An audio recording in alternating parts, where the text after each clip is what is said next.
Genesis 3.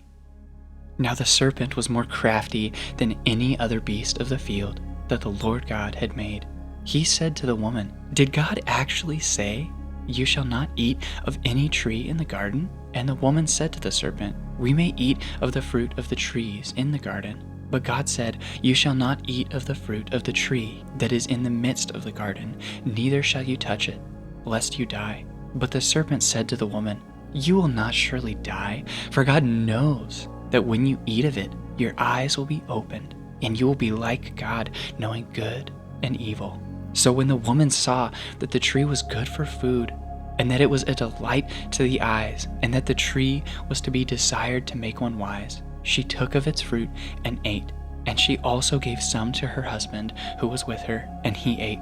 Then the eyes of both were opened, and they knew that they were naked.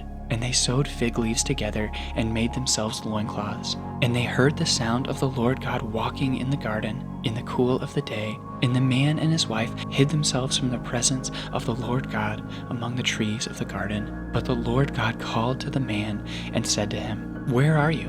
And he said, "I heard the sound of you in the garden, and I was afraid because I was naked and I hid myself." He said, "Who told you that you were naked? Have you eaten of the tree of which I commanded you not to eat?" The man said, "The woman whom you gave to be with me, she gave me fruit of the tree, and I ate." Then the Lord God said to the woman, "What is this that you have done?" The woman said, "The serpent deceived me, and I ate." The Lord God said to the serpent, "Because you have done this, cursed are you above all livestock and above all beasts of the field. On your belly you shall go, and dust you shall eat all the days of your life. I will put enmity between you and the woman, and between your offspring and her offspring. He shall bruise your head, and you shall bruise his heel." To the woman he said, "I will surely multiply your pain in childbearing. In pain you shall bring forth children.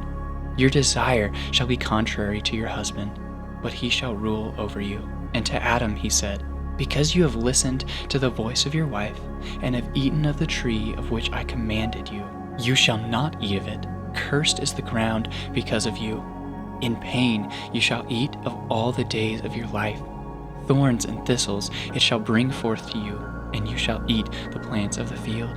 By the sweat of your face you shall eat bread, till you return to the ground, for out of it you were taken. For you are dust, and to dust you shall return." The man called his wife's name Eve, because she was the mother of all living.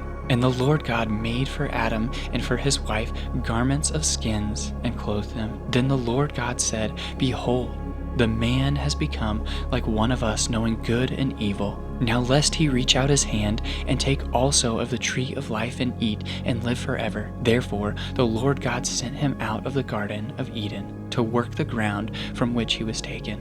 He drove out the man, and at the east of the Garden of Eden he placed the cherubim and a flaming sword that turned every way to guard the way to the tree of life.